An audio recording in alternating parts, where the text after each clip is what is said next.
পাঁচ ওয়াক্ত ফরজ নামাজের পর সবচেয়ে ফজিলতপূর্ণ নামাজ হলো তাহাজ্জুদের সালাত। কোরআনে কারিমে এই সালাতটির কথা আল্লাহ রাব্বুল আলামিন নাম ধরে আলাদা করে উল্লেখ করেছেন। আল্লাহ বলেছেন ওয়ামিনাল লাইলি ফাতাহাজ্জাদ বিহি নাফিলাতাল লাক, অর্থাৎ পাঁচ ওয়াক্ত আবশ্যিক এবং ফরজ যে সালাত রয়েছে এর বাইরে অতিরিক্ত হিসাবে হে রাসূল আপনি রাতের কিছু অংশে দাঁড়িয়ে তাহাজ্জুদের সালাত আদায় করুন। বান্দা আল্লাহ রাব্বুল আলামিনের খুব বেশি নৈকট্য লাভ করতে পারে, কাছাকাছি যেতে পারে তাহাজ্জুদের সময় অর্থাৎ ভোর রাতে, এবং তাহাজ্জুদের সালাতের মাধ্যমে ওই সময়টাতে দোয়া করার মাধ্যমে আল্লাহ রাব্বুল আলামিনের কাছ থেকে বান্দা তার যে কোনো চাওয়াকে পেশ করার সবচাইতে সুবর্ণ সুযোগ হিসেবে গ্রহণ করতে পারে। তাহাজ্জুদের সালাত নিয়ে আমাদের অনেকেরই জিজ্ঞাসা যে তাহাজ্জুদের সালাত কিভাবে আদায় করতে হয় এবং কখন আদায় করতে হয়, সন্ধ্যা রাতে আদায় করলে তাহাজ্জুদ আদায় হবে কিনা। তো এসব প্রশ্ন উত্তর আমরা আজ দিতে চাই। প্রথম কথা হলো যে তাহাজ্জুদ এই শব্দটির অর্থই হলো ঘুম থেকে উঠে যে সালাত আদায় করতে হয় সেই সালাত।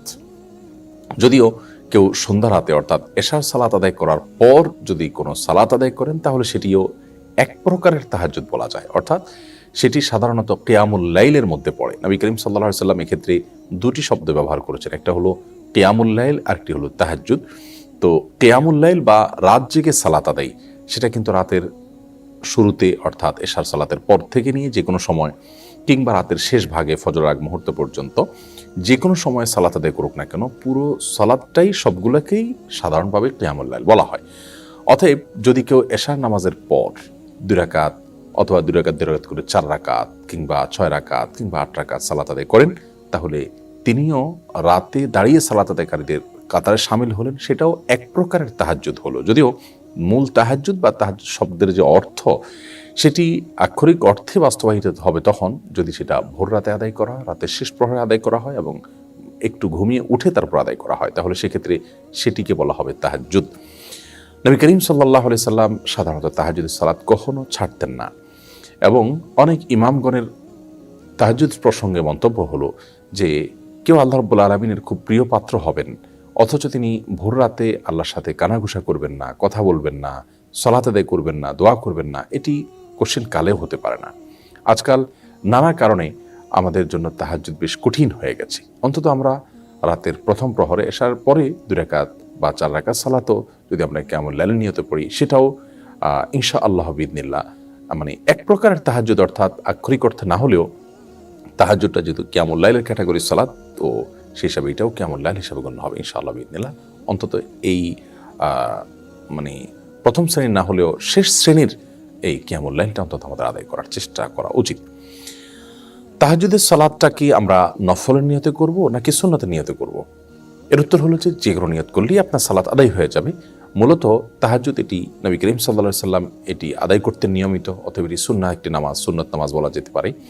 আবার ফরজ সালাতের অতিরিক্ত হিসাবে যত সুন্নত আছে সবগুলোকে এক ধরনের এক্সট্রা নামাজ বলা যায়, কিন্তু আমরা সাধারণত নফল বলতে বুঝি হলো সুন্নতেরও বাইরে যেটা মানুষ একান্ত নিজের ইচ্ছা করে সেটি। অতএব ওই বিবেচনায় আমরা বলতে পারি তাহাজ্জুদের নামাজটা মূলত সুন্নত নামাজ, যেহেতু নবী সাল্লাল্লাহু আলাইহি সাল্লাম পড়তে বলেছেন বিধায় এটি সুন্নাহ, তার অনুসরণ আমরা করছি সেজন্য এটি সুন্নত নামাজ বলবো। আবার ফরজের বাইরে এক্সট্রা সেই হিসাবে এটাকে নফল বলা যায়, কিন্তু নফল বলার চাইতে সুন্নাহ বলাটা অধিকতর আমাদের বুঝতে সুবিধা হয়, সেজন্য আমরা এটাকে সুন্নাত নামাজ বলবো, কিন্তু নফল নিয়তে করলেও আদায় হয়ে যাবে ইনশাআল্লাহ বিইذনিল্লাহ। তাহাজ্জুদের নামাজ পড়ার পদ্ধতি কি? আমরা এটা নিয়ে অনেক ধোঁয়াশার মধ্যে থাকি। আমরা মনে করি যে প্রথম রাকাতে সুনির্দিষ্ট করে একটা সূরা এতবার পড়তে হয়, দ্বিতীয় রাকাতে অমুক সূরা এতবার পড়তে হবে। মূলত তাহাজ্জুদের নামাজ অন্য 10টা নামাজের মতো, এর বিশেষ কোনো নিয়ম নাই। তবে হ্যাঁ, নবী সাল্লাল্লাহু আলাইহি ওয়াসাল্লামের হাদিস রয়েছে সালাতুল লাইলি ওয়ান নাহারি মাসনা মাসনা, রাত এবং দিনের এই নফল বা এক্সট্রা নামাজগুলো 2 রাকাত করে আদায় করতে হয়। বিধায় আমরা তাহাজ্জুদের সালাত 2 রাকাত করে আদায় করবো, এটাই হলো উত্তম।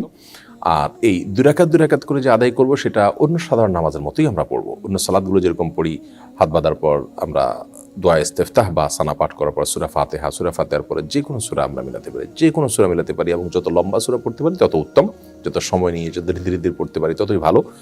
এরপর আমরা রুকু সিজদা করে দ্বিতীয় রাকাতে দাঁড়িয়ে সূরা ফাতিহার পরে আবার যে কোনো সূরা আমরা পাঠ করতে পারি। প্রথম রাকাতে অমুক সূরা এতবার, দ্বিতীয় রাকাতে তমুক সূরা এতবার, এরকম কোনো নির্দিষ্ট কোনো সূরাও নেই, নির্দিষ্ট কোনো সংখ্যাও নেই, এগুলো নেহায়েতই আমাদের বানানো।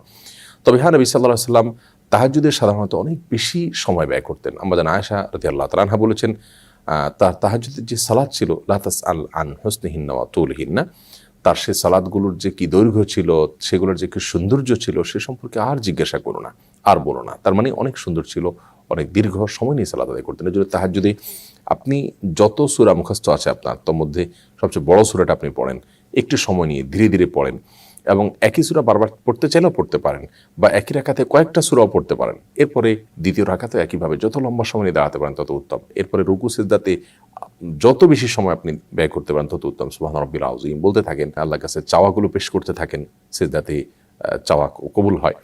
অতএব আপনি লম্বা সময় নিয়ে তাহাজ্জুদ পড়ার চেষ্টা করবেন। এটাই হলো তাহাজ্জুদের সালাতের